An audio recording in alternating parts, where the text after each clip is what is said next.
ایسی شکل میں ضرورت ہے کہ ہم حضرات صحابہ کی صحیح تعلیمات اور ان کے صحیح واقعات دنیا کے سامنے پیش کریں. اور الحمدللہ اس فقیر عزیزی نے اپنی بساط بھر اس پر بھرپور کوشش کی. اور میں کل بھی عرض کر چکا کہ تقریباً صحابہ کرام کے تعلق سے 400 سے زائد تقریریں میں کر چکا. صدیق اکبر رضی اللہ تعالی عنہ کی حالات زندگی پر صرف ان کی آخری 2.25 سال کی مدت خلافت پر اس فقیر کی 40 تقریریں. مزید زندگی پر جو غیر مربوط بیانات ہیں وہ الگ. حضرت سیدنا فاروق اعظم رضی اللہ تعالی عنہ کی سیرت پر 200 تقریریں ہو چکی ہیں, ابھی مزید باقی ہیں. اور اس سال میں نے حضرت عثمان غنی رضی اللہ تعالی عنہ کو اپنا موضوع گفتگو اور اپنی تقریروں کا عنوان بنایا ہے, صرف اسی لیے کہ ہمارے نوجوان, ہماری نسلیں جانیں تو کہ ہمارے یہ خلفائے راشدین کتنے عظیم بزرگ تھے. اس لیے میرے دوستو, ایک لفظ آپ ہر وقت سنتے ہیں, خلافت خلافت خلافت, خلیفہ. یہ اسلامی تاریخ کا, اسلامی تہذیب کا نہایت مقدس نام ہے. ہر ایرے غیر نتھو خیرے کو خلیفہ نہیں کہہ سکتے.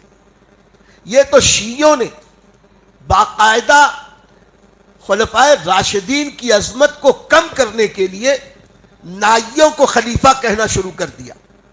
یو پی اور بہار میں اور اس سے متاثر یہاں بھی کچھ لوگ خلیفہ بھیا کر کے نائیوں کو خلیفہ کہتے. میرے نزدیک نائی کو نائی کہیں اور دوسرے اچھے الفاظ استعمال کریں, باربر کہیں, لیکن خلیفہ کا لفظ ان عظیم ہستیوں کے لیے اللہ کے نبی نے استعمال کیا جنہیں خود اللہ نے پسند فرمایا. تو آج خلافت کسے کہتے ہیں اور خلیفہ کسے کہتے ہیں, تھوڑی سی تفصیل اس کی آپ سماعت کر لیں.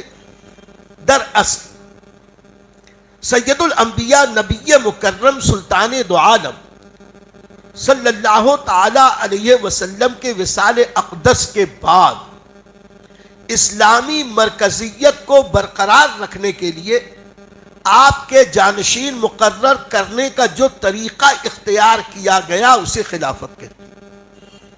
پھر غور کر لیں, نبی کریم صلی اللہ علیہ وسلم کے وصال اقدس کے بعد اسلامی حکومت اور اسلامی مرکزیت کو برقرار رکھنے کے لیے آپ کے جانشین مقرر کرنے کا جو طریقہ اختیار کیا گیا اسے خلافت کہتے ہیں. اور جسے نبی کریم صلی اللہ علیہ وسلم کا جانشین مقرر کیا گیا اسے خلیفہ کہتے ہیں. اسے دراصل خلیفہ رسول کہتے ہیں, رسول کا خلیفہ. خلیفہ کے معنی ہوتے ہیں نائب, اور نائب میں وہ ساری خوبیاں ہونی چاہیے یہ جس کا جانشین بنایا جا رہا ہے. اس لیے جب نبی کریم صلی اللہ تعالی علیہ وسلم کا وصال اقدس ہوا تو وہ اسلامی مملکت, وہ اسلامی حکومت جس کا پایا تخت مدینہ منورہ تھا, اس اسلامی مملکت میں نبی کی نیابت, نبی کی خلافت, نبی کی جانشینی کے لیے جب حضرات صحابہ میں آپس میں گفتگو ہوئی, مشورہ ہوا کسے نبی کا نائب بنایا جائے. آج تک دنیا نے یہ دیکھا تھا کہ بادشاہ کے بعد بیٹا بادشاہ, بیٹے کے بعد پوتا بادشاہ, بادشاہ کا بھائی بادشاہ, خاندانی نسبی طور پر یہ بادشاہت کے آگے بڑھتی تھی. حکومت اسی طور پر چلتی تھی, شخصی حکومتیں تھی پوری دنیا میں, پہلے بھی اور آج بھی. بعد میں یہ جمہوریت کا کھڑاک پھیلایا گیا جو حقیقی جمہوریت نہیں ہے. میں ابھی عرض کروں گا حقیقی جمہوریت کہاں. عرض یہ کرنا کہ نبی کی جب جانشینی کی بات آئی تو سب سے پہلے یہ طے کیا گیا کہ نبی کا جانشین وہ ہوگا کہ جو نبی کے دین کا سب سے بڑا عالم ہوگا اور نبی کے دین پر سب سے زیادہ عمل کرنے والا ہوگا اور نبی سے سب سے زیادہ محبت کرنے والا ہوگا. یہ کسی بادشاہ کی بادشاہی کی جانشینی نہیں تھی، یہ نبوت کی جانشینی تھی، نبی کے جانشین۔ جو کام نبی اپنے ظاہری حیات میں کر رہے تھے، ان کی نیابت میں، ان کے خلیفہ ہونے کی حیثیت سے پورے مسلمانوں کے امیر بن کر یہ لوگوں کو قرآن اور سنت کے مطابق زندگی گزارنے کے مواقع فراہم کریں، یہ ذمہ داری تھی خلیفہ اسلام کی۔ اس کے لیے جب حضرات صحابہ نے آپس میں غور کیا تو ملاحظہ کیا کہ سارے صحابہ نے سب سے زیادہ علم دین رکھنے والی ذات اگر کوئی ہے حضرت سیدنا صدیق اکبر کی، اور سب سے زیادہ دین پر عمل کرنے والا کوئی ہے حضرت سیدنا صدیق اکبر ہے، اور سب سے زیادہ نبی سے محبت اور عشق رکھنے والے ہیں تو حضرت سیدنا صدیق اکبر ہے۔ اور اس کے ساتھ ساتھ سب نے یہ بھی دیکھا کہ نبی کریم صلی اللہ علیہ وسلم نے اپنی ظاہری حیات میں جو مقام صدیق اکبر کو عطا کیا وہ کسی صحابی کو نہیں عطا کیا، اپنے رشتہ داروں کو بھی وہ مقام نہیں بخشا جو حضرت صدیق اکبر کو مقام عطا کیا۔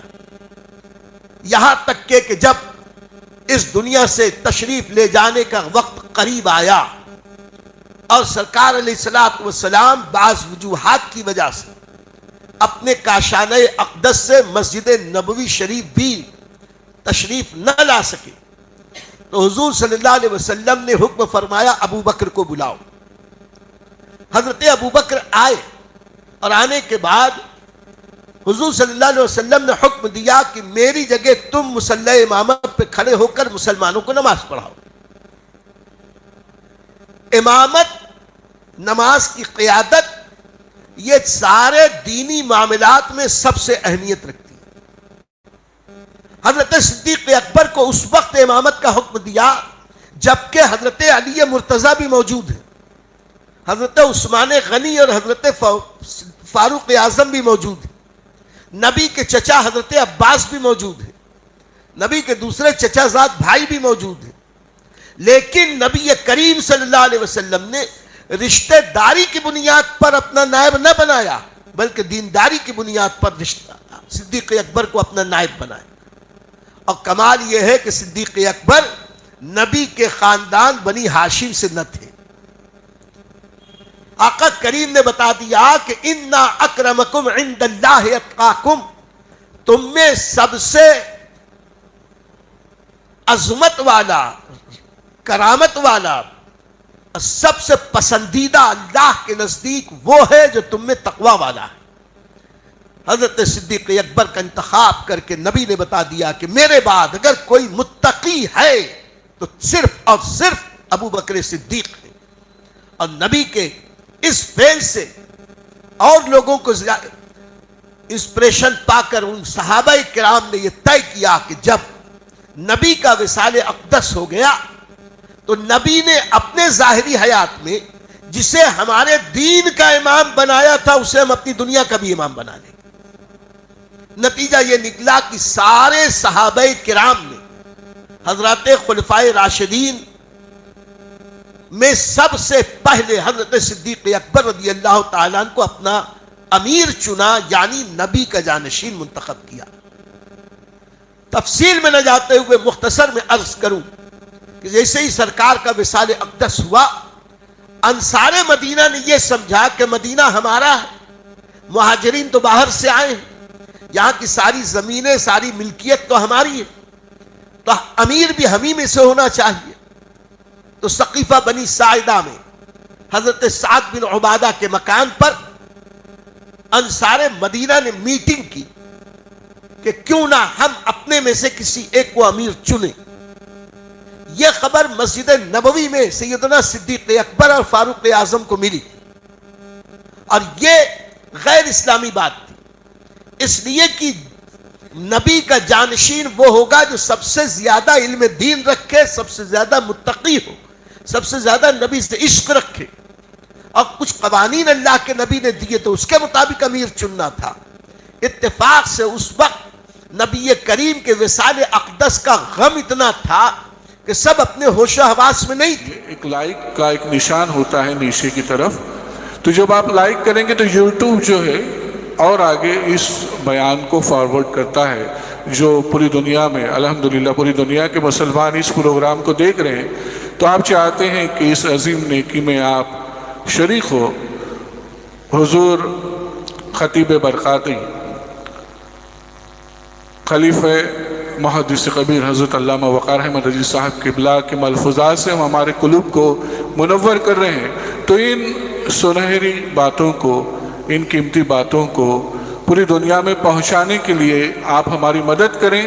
آپ لائک ضرور کریں اور کمنٹ کریں گے تو اور بھی زیادہ بہتر بات ہوگی، تاکہ دنیا کے اور بھی دوسرے ہمارے جو اسلامی بھائی مسلمان ہیں ان تک یہ پروگرام پہنچے۔ تو صرف کچھ نہیں تو کم سے کم آپ ایک لائک